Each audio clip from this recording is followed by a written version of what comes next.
The Toronto Blue Jays have reportedly shown interest in Johnny Cueto once again. He would be a good fit for that fifth starter spot in their rotation, but what would a deal look like? And if you were wondering about Hyun Jin Ryu, we have an update on him, so you won't want to miss this episode of Jays Digest.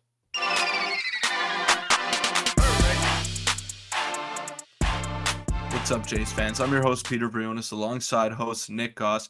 Now, before we get started today, there was some sad news in the sporting world today.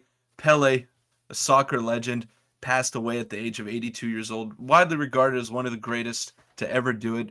Just want to wish our condolences on behalf of Jays Digest to his family and to all the soccer community. But we also want to thank you all for the support that we've been getting. It's been unreal. Yeah, it's been unbelievable, and you guys have been showing amazing support. We love chatting with you guys. Make sure to hit the subscribe button if you enjoy the daily content. But let's get right into the main topic of the video. We have a couple for you today.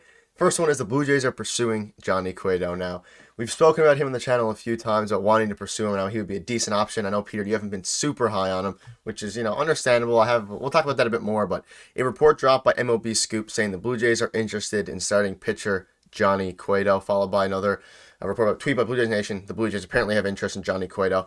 So I'll just, we'll talk about him a bit more now because there's not many starting pitchers left on the market, and he is one of the main ones left that would be obtainable alongside Wade Miley. What are your thoughts on Johnny Cueto? I know we've spoken about him in the past, and I do have a little, another graphic to show you. But what are your thoughts on Johnny Cueto as a whole?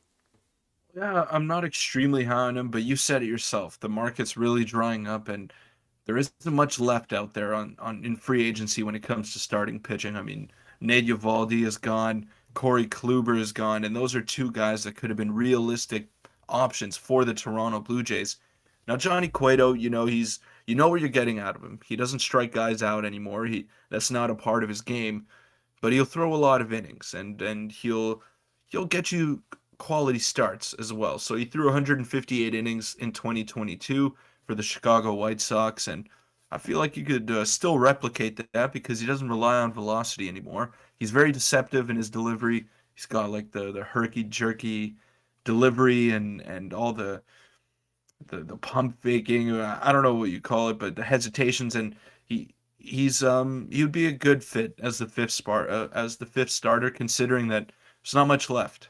Yeah, he has all the antics of a kind of like Marcus Stroman a little bit. Here's his Yeah. baseball savant page, and you hit it right. He doesn't throw fast. He doesn't strike out a lot of guys. He doesn't walk anyone. The baseball savant page, it's not great. Obviously, a lot of blue, but a couple of reds as well. But I think the main thing of him over someone like Kikuchi or Mitch White is a bit more reliability. Like, you'll know he's going to give you a lot of innings, and he's not going to necessarily, blow up very often. He'll probably give up, 3, 4 runs a game, but keep the team in it, and that's kind of what you're hoping for out of him. So I'll throw it up one more time. The fastball velocity is the one thing that's a bit rough, 91 miles an hour. The MLB is starting to shift into higher velocity range, but as a fifth starter, I think he'd be fine. Yeah, well, you said it right there. I mean, you know what you're getting out of him, but there's a ceiling to Johnny Cueto, and Yeah. it's not very high, but the floor is pretty high. So, uh, at worst, you're getting a guy with a 4 ERA who will throw 150 plus innings for you, but at best, you're getting a guy with a 3.5 ERA who will throw 150 plus innings for you. So, there's not much of a difference there. But a guy like Yusei Kikuchi, let's say, he's got a high ceiling, but a potentially very low floor. So it's for a fifth starter. I don't think you're necessarily gunning for an ace quality starter. You're more so going for a guy that you can rely on every 5 days to give you a quality start. And Johnny Cueto, I'd feel a lot more confident throwing him out there every 5 days as opposed to Kikuchi or Mitch White. Yeah, and I was going to bring up Mitch White. If we sign Johnny Cueto, what Johnny Cueto's, like you said, floor and ceiling is kind of what we'd want Mitch White to do next year. So by, signing Cueto, he would kind of be, assurance. So we don't have to guess on what Mitch White will be because Mitch White had a horrible, horrible year with the Jays. So I don't know, it'd be a bit of insurance. But speaking of pitching, let's get into the second topic, which is Ryu returning. Now, we had finally a report. It took a really long time for us to hear anything about Ryu, but we finally got something, and it was from Jihu Yu saying starter Hyun Jin Ryu says he is right on schedule on his rehab from elbow surgery and is targeting a July return. He underwent Tommy John operation in June, spent the past month or so in Korea with his family, and will now continue his rehab in the U.S. Now, that is an earlier return than I was initially thinking. July is, it's still fairly deep, but it's not too bad, and We haven't really spoken about him as the fifth, potential fifth place. So, what are your thoughts on Ryu and what he could bring? I'll have a couple graphics of his stats from 2021, his last full year. Well, first I want to give Ryu the credit that he deserves because he's the one that kind of started the Yep. Yep. snowball of the Jays being aggressive in the offseason. He was a legitimate star when Toronto went out and got him in that COVID shortened season, and was coming off a Cy Young award. So he kind of got the ball rolling where the next off seasons they went out and got George Springer and then Kevin Gausman. So I don't think he gets enough credit for how good he was for the Blue Jays in 2020. But the truth is, prior to going down with that injury, he didn't look very good at all in the Jays rotation, and he was getting hit hard. The velocity's not there; it's never been there, and it just keeps declining. So I don't know how much you can rely on a guy like Hyun Jin Ryu, and I necessarily wouldn't consider bringing him back because I don't know what he can provide right now, and I think he's over the hill.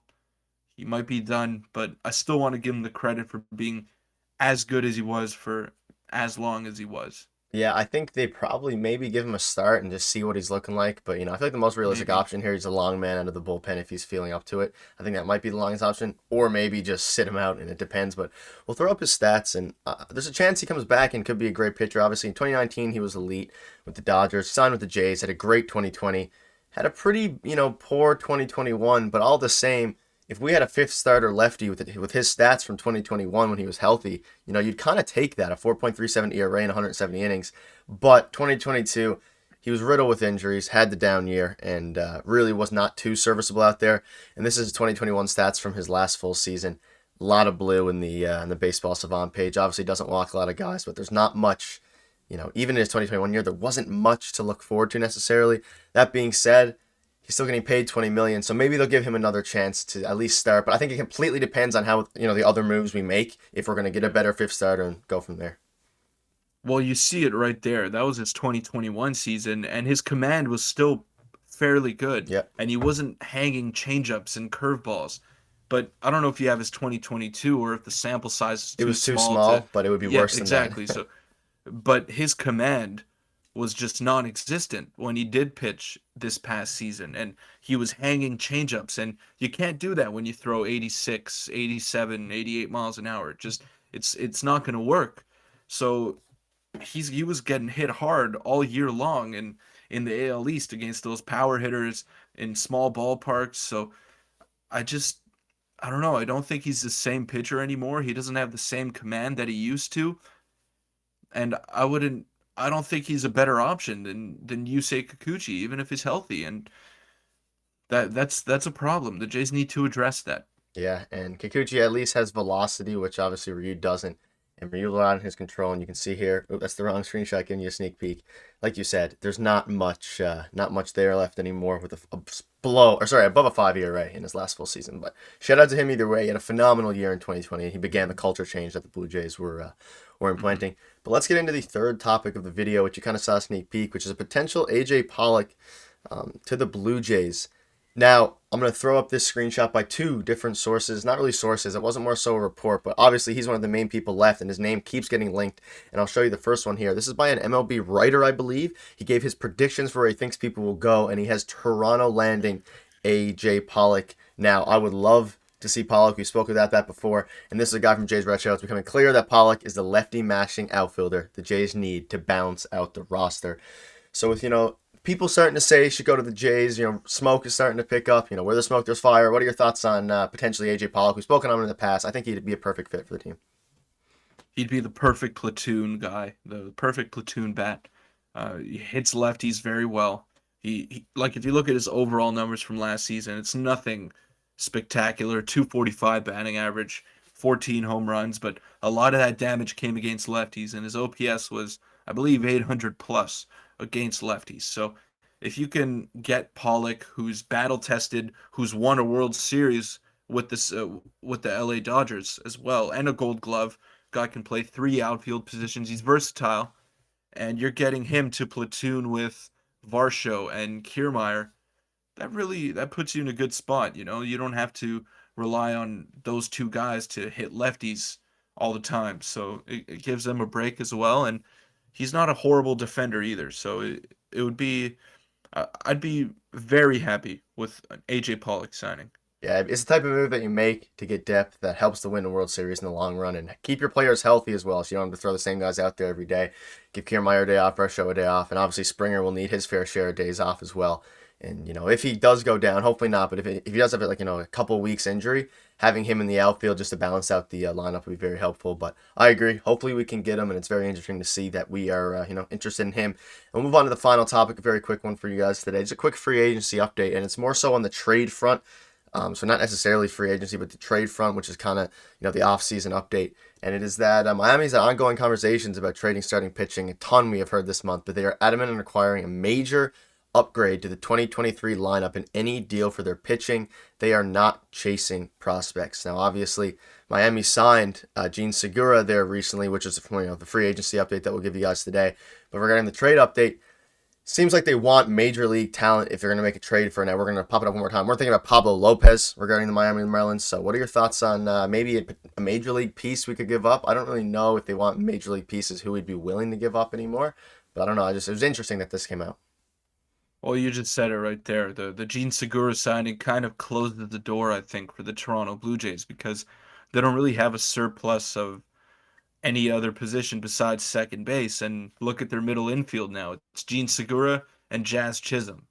So can you trade Espinal for Pablo Lopez in a deal for Pablo Lopez? I don't think so. I don't know if they'll go for that anymore because they filled that up. They filled up that need. I think they're maybe looking for a third baseman, but who do we have that's ready to play third base besides Matt Chapman? And he's not going anywhere. Yeah, it would just be Espinal, and I'm fine with keeping Espinal. It probably wouldn't work in a deal for Pablo Lopez anyway. And the only way this could work now, which is almost surely not going to happen, would be like a Bo Bichette for Jazz Chisholm and Pablo Lopez type package, which you described before. But I don't think either team is super interested in that.